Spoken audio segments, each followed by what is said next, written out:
Part 3. At your Test 1. You will hear a number of different recordings and you will have to answer questions on what you hear.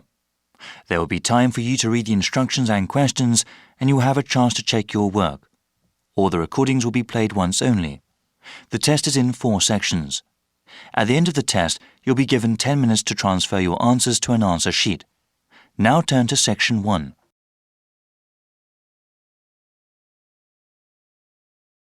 Section 1. You will hear a conversation between 2 people about off-campus university excursions. First, you have some time to look at questions 1 to 5.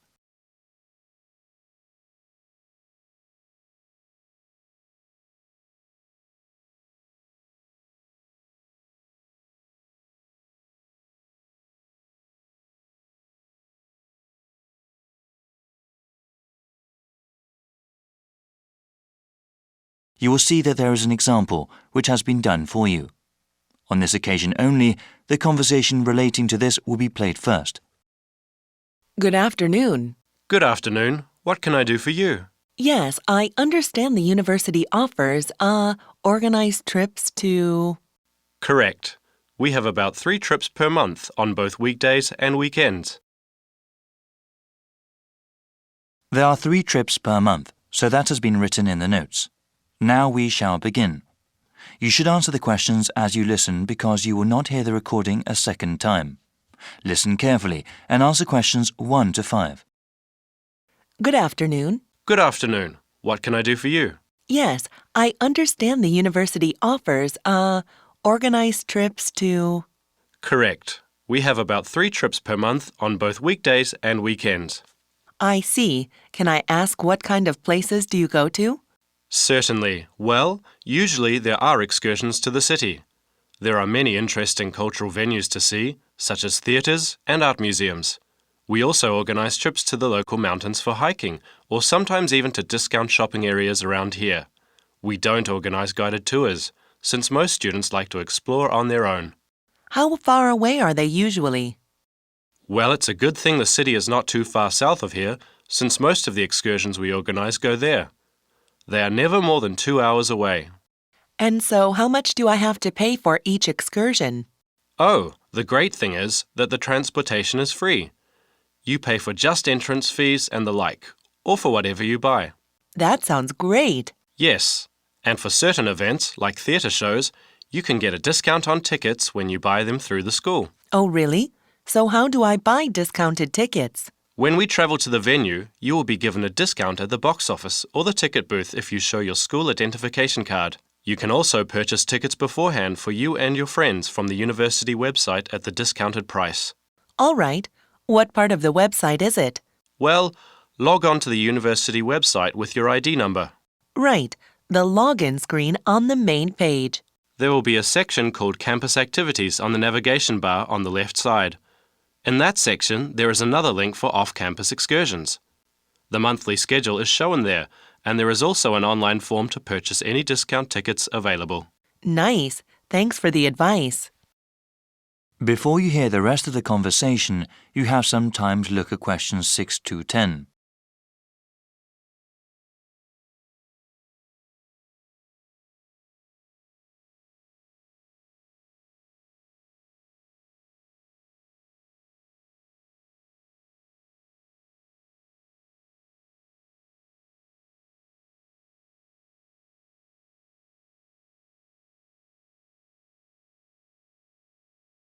Now listen and answer questions 6 to 10.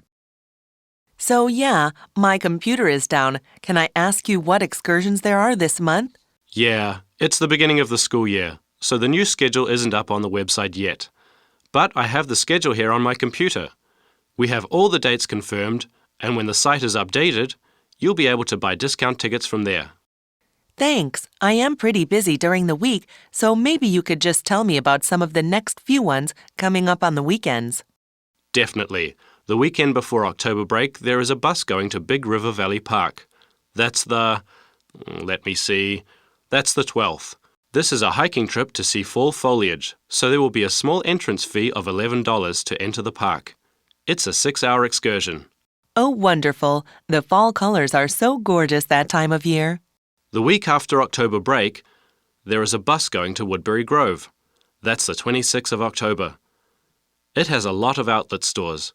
It's very popular at this time of the year because students like to buy things for their dormitory rooms. What's an outlet store? An outlet store is a kind of discount store. Could you spell that? Outlet. O-U-T-L-E-T. Yes, thank you. So yeah, that bus leaves at 11 p.m. and comes back at 6 p.m. All right, got it. The next weekend, on Sunday, there is a trip going down to the city. So yes, on the 3rd of November, students can visit the Museum of Contemporary Art. They have a new exhibition showing modern Chinese art. That sounds really interesting. How much is it? The school has a special arrangement with the museum, so it's free with your student ID. I'll definitely go to that one. When will the bus be leaving? It leaves from Lauder Hall at 12 p.m. and gets back around 9 p.m., so it will be 9 hours. Wow, thanks for all the info. No problem. If you have any other questions about the off-campus excursions, feel free to email me. Okay, here, I have a pen. What is it? It's paladin@mail.com. Could you spell that? Paladin. P-A-L-A-D-I-N @mail.com. Thanks again. It's my pleasure. Don't worry about it. That is the end of Section 1.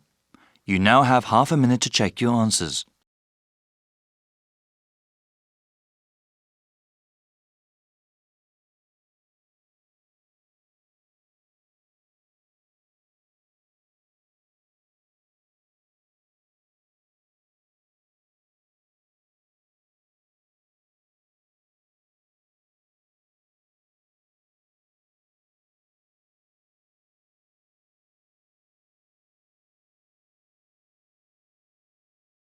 Now turn to Section 2.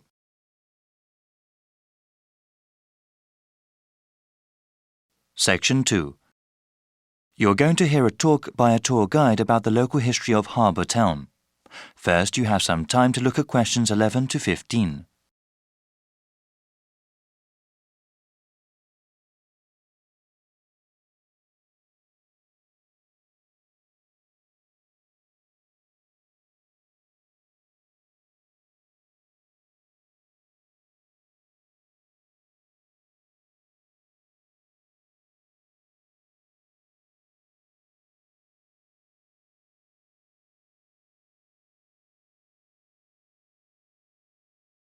Now listen to the first part of the talk and answer questions 11 to 15. Good morning, everyone, and welcome to the historic downtown area of Harbour Town. I'm going to give a presentation on the history of the area before I let you all go. There's great weather today, so I'll try to keep this short. So, from this room, you can see most all of the historic area. This intersection is where the city was first founded, about 350 years ago. The San Gabriel River is wide and deep, and it was an excellent waterway for the movement of goods. Harbour Town used to produce lots of beef and oranges. Before the city grew, there was lots of open land for grazing and planting fruit trees. They traded these products with other towns and cities. The weather in this region is excellent for growing oranges because there are warm summers and mild winters. Citrus fruits can't survive in places where there is severe frost. At the height of citrus cultivation, there were over 500 orchards growing citrus fruit. Unfortunately, this fertile land also had lots of oil underneath it. In the rest of the country, new technology required the energy found in fossil fuels. After the first oil wells were tapped, agriculture gradually gave way to industry.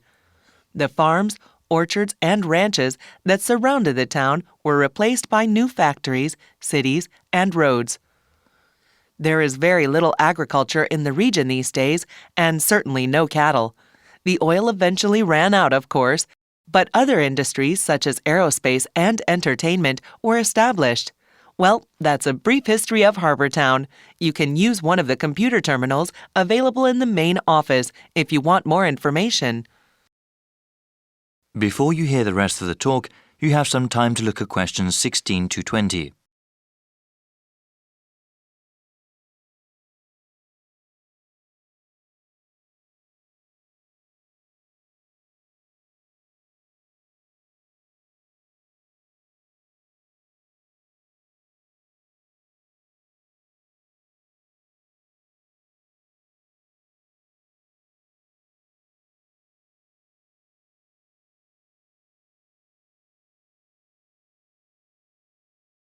Now listen and answer questions 16 to 20.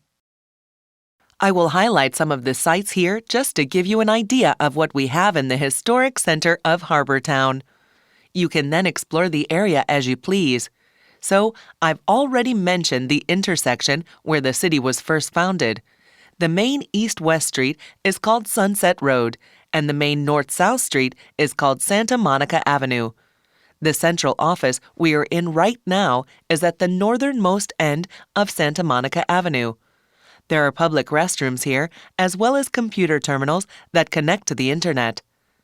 Across from the central office is the fruit market. At its height, people from all over the country came to buy fruit from the distributors there. If you travel south from the market and go past the intersection, you will see the Ranch Museum. Here you can learn about the old ranching lifestyle that was such a hallmark of our region. Now, going back to the intersection, if you go west of Santa Monica Avenue, you will find Old City Hall. It is an excellent example of the architecture of the time. In the opposite direction, going east of the main intersection, you can see Sunny Movie Studios. They don't make movies there now, of course, but it was the first company to make movies in our region. Also, the subway station is accessible from all four corners of the intersection. If you didn't take the bus here today, I am sure that is where you came from. Well, thanks again, and I hope you enjoy your visit to the historic area of Harbour Town. That is the end of Section 2. You now have half a minute to check your answers.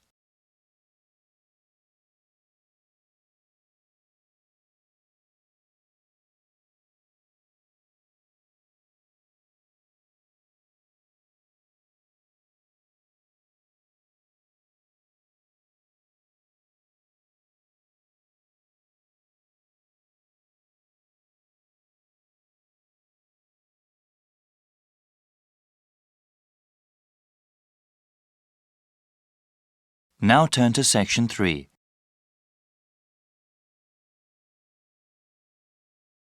Section 3. You will hear a conversation between a student, Kayana, and a professor about an assignment. First, you have some time to look at questions 21 to 27.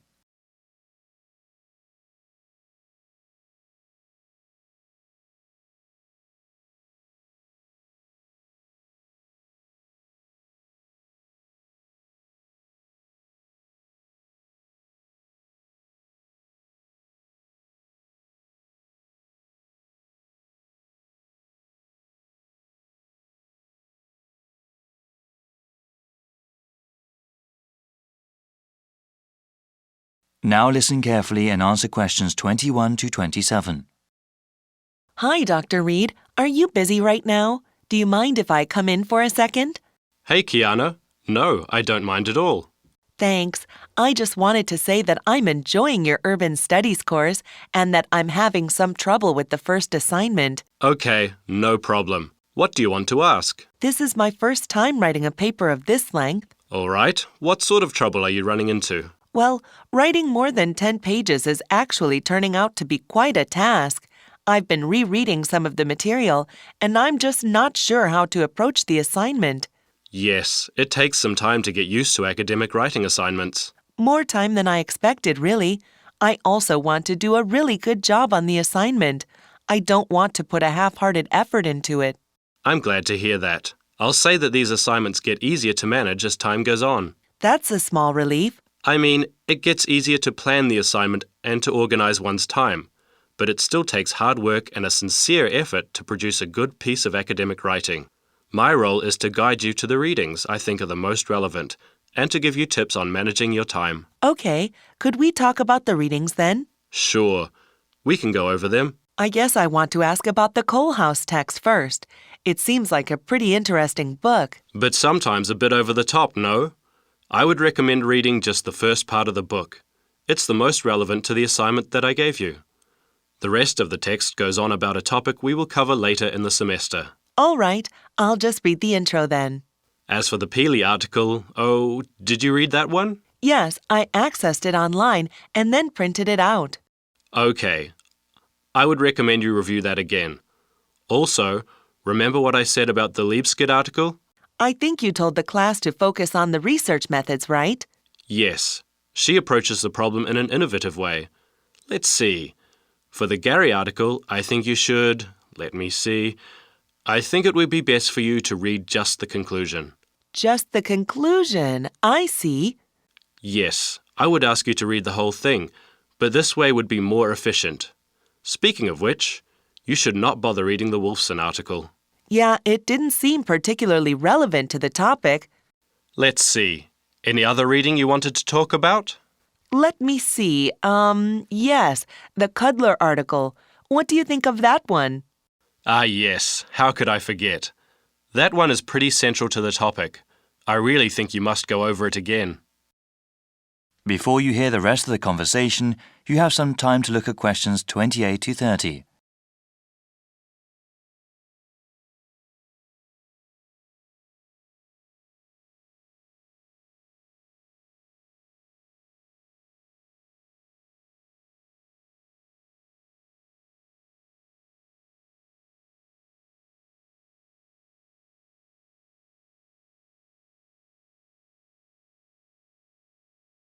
Now listen and answer questions 28 to 30.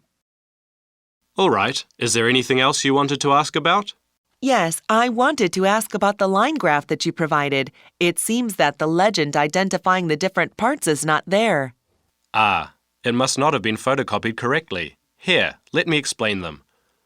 They all represent percentages of the population in Manassas, okay?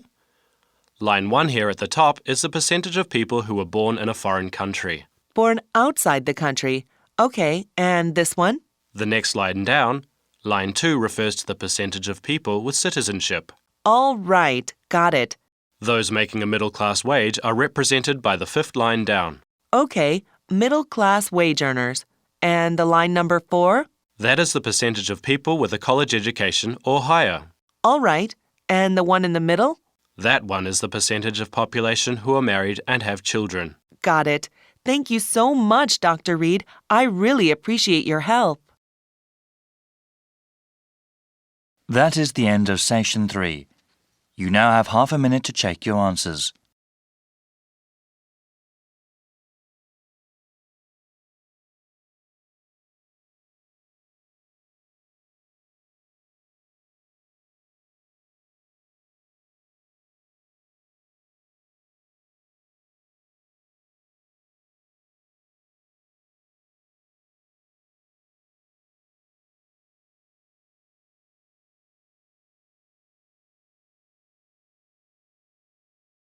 Now turn to Section 4.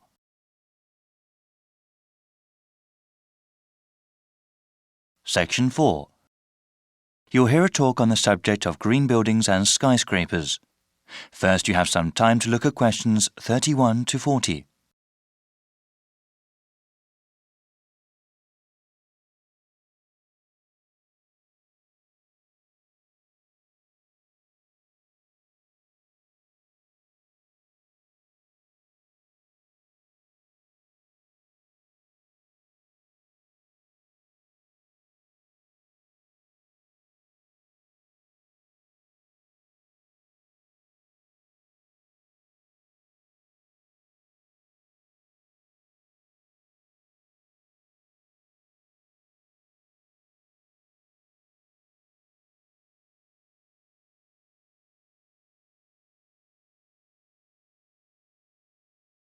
Now listen carefully and answer questions 31 to 40. Good morning, everyone. Today I am here to talk about the construction of green buildings. Given the current state of the global environment, new types of architecture, design and construction techniques are absolutely necessary. My brief lecture today will cover two topics: what qualifies a building to receive a green certification, and also how widespread such sustainable buildings currently are. There is a growing demand for so-called green buildings. Government agencies and corporations around the world understand that sustainable workplaces are quite cost-effective in the long run. Though initial outlays for construction are usually more expensive, the savings in maintenance and energy costs make up for it. Here at the Ministry of Environmental Stewardship, we have created a detailed set of requirements that a building must pass in order to be certified as green. For buildings that have already been constructed, we offer 2 levels of certification, bronze and silver, depending on the number of guidelines implemented. These include reducing or recycling waste products, as well as installing efficient heating and cooling systems. For a gold certification, a building must have had sustainable and environmentally friendly practices from the beginning of its construction. Measures such as using local materials, wood grown from well-managed forests, or reducing the use of toxic chemicals all contribute toward this prestigious distinction.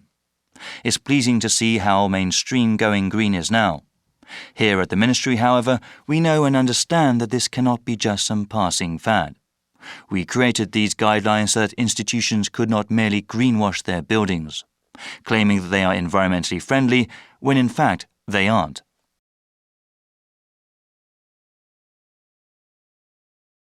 I would now like to talk about some buildings that have received these special certifications. In the 60s, there was a great number of public housing projects built. Over the years, many of them have fallen into gross disrepair. As part of an urban revitalization project, construction companies have consulted with ministry experts to make those council estates a greener and healthier place to live. At Cabrini Fields, lead pipes and lead paint were removed, improving the health of children living there. A system of rooftop and community gardens also helped residents to support themselves. It was one of the first buildings we awarded a bronze certification to. One building with a silver certification is the Mylop Jewett Tower, built over a century ago and located in the downtown area. The insides of the building were completely scooped out, allowing the construction company to implement innovative new ways of saving energy. The utility bill of the entire building is now 40% down, only 60% of its previous level, despite rising energy costs. Lastly, I would like to talk about the latest building to receive a gold certification from the Ministry. Arcadia Arbours is a really great example of green engineering and construction. From the very beginning, the project heads made a really unique plan and held to it. Many of the Ministry's guidelines were followed, and we even got ideas for other ways to make buildings sustainable. The centerpiece of this skyscraper is a multi-story hanging garden that serves both an aesthetic and practical purpose. That is the end of section 4. You now have half a minute to check your answers.